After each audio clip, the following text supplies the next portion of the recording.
Hi friends, అందరు ఎలా ఉన్నారు? అందరు బాగుండాలి, అందులో మేము ఉండాలి. ఈరోజు వచ్చేసి చూడండి, డ్రాగన్ ఫ్రూట్స్ ఎంత పెద్దగా ఉండాలి, కానీ చిట్టి చిట్టి డ్రాగన్ ఫ్రూట్స్ అనమాట.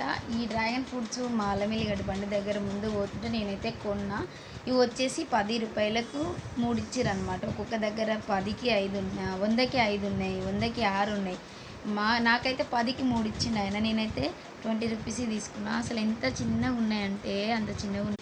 స్టార్టింగ్ అయితే ఇవి 7 ఇయర్స్ బ్యాక్ అయితే పెద్ద సైజు వచ్చేటివి, మంచిగా ఎక్కువ ఇవి తింటే ప్లేట్లెట్స్ వస్తాయని వచ్చినప్పుడు అయితే చాలామంది ఎగబడి తీసుకునేవారు. అప్పుడు ఎంత కాస్ట్ ఉందో ఇప్పుడైతే అంత చీప్ అయిపోయినాయి అనమాట. నాకైతే 20 రూపీస్కి 6 వస్తే ఆల్రెడీ మా బాబు ఒకటి కోసుకొని తినేసిండు అక్కడ అనమాట. చూడండి ఎంత చిన్నగా ఉన్నాయి కదా అసలు.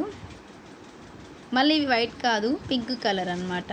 ఇదే పొట్టే ఇంత ఈజీ పోతే ఇంత చిన్న సైజు ఉన్నాయి ఫ్రూట్ అయితే. ఓకేనా? మరి మీరైతే డ్రాగన్ ఫ్రూట్స్ తినరా లేదా? కామెంట్ బాక్స్లో కామెంట్ చేయండి. ఎంతమందికి ఇష్టం ఈ ఫ్రూట్ అనేది.